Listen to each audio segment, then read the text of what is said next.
تم آج آرام سے حیدرآباد میں بیٹھے ہو، تمہارے گھروں پر بم نہیں گر رہے ہیں، تمہارے بھائیوں کا قتل نہیں ہو رہا ہے، تم بے گھر نہیں ہوئے ہو الحمدللہ، مگر غزہ کے غریب لوگ 21 لاکھ کی آبادی میں 10 لاکھ بے گھر ہو چکے ہیں، اور یہ ظالم اسرائیلی حکومت چاہتی ہے کہ ان تمام غزہ کے لوگوں کو خالی کرا دیا جائے اور اس کو سیکیورٹی زون بنا کر ان کو سینائی کے صحرا میں لے جا کر چھوڑ دیا جائے۔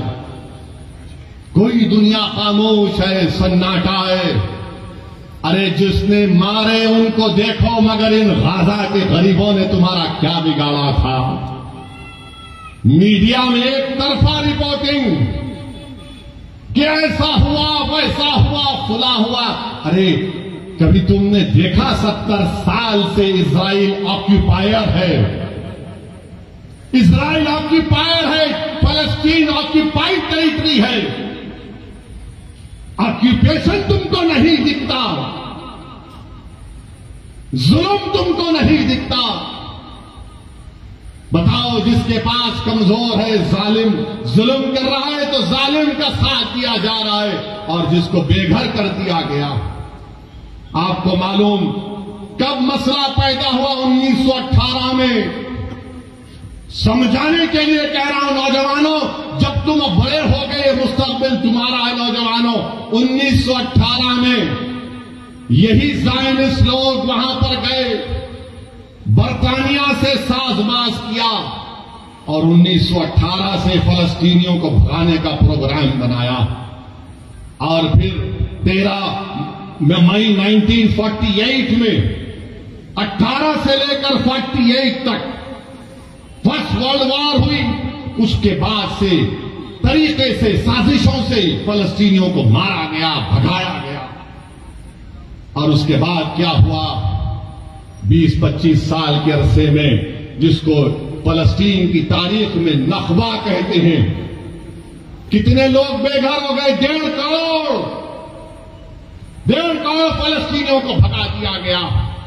اور پھر 67 کی جنگ ہوئی تو ہم نے مسجد اقصی کو کھو دیا، اس مبارک جگہ کو کھو دیا جہاں پہ آقا دو عالم صلی اللہ علیہ وسلم تمام رسولوں اور نبیوں کی نماز محمد کی تھی، اور اس وقت سے وہ فلسطینی لڑ رہے ہیں۔ فلسطین کا مسئلہ صرف عربوں کا مسئلہ نہیں، فلسطین کا مسئلہ صرف مسلمانوں کا مسئلہ نہیں، فلسطین کا مسئلہ ہر اس انسان کا مسئلہ ہے جو انصاف چاہتا ہے، جو انصاف چاہتا ہے۔ اور جو پوچھتے ہیں کہ صلاح الدین کہاں آئے گا، ارے صلاح الدین کو آنے کے لیے تم کو نیک بننا پڑے گا۔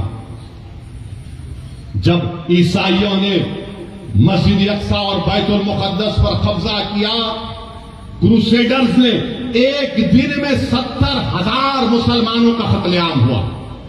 ان کے گھوڑے گر جاتے تھے، اتنا خون تھا، مگر جب صلاح الدین ایوبی نے فلسطین بیت المقدس پر کامیابی حاصل کی اور تمام عیسائی لوگ جمع ہوئے، بولے کہ صلاح الدین اب تم ہم سے کیا کرو گے؟ تو صلاح الدین ایوبی نے کہا کہ میں وہ نہیں کروں گا جو تم نے کیا تھا، میں رسول اللہ صلی اللہ علیہ وسلم کے غلاموں کا غلام ہوں، تم کو میں معافی دیتا ہوں، جاؤ تمہاری جان کو بھی کوئی ہاتھ نہیں لگائے گا۔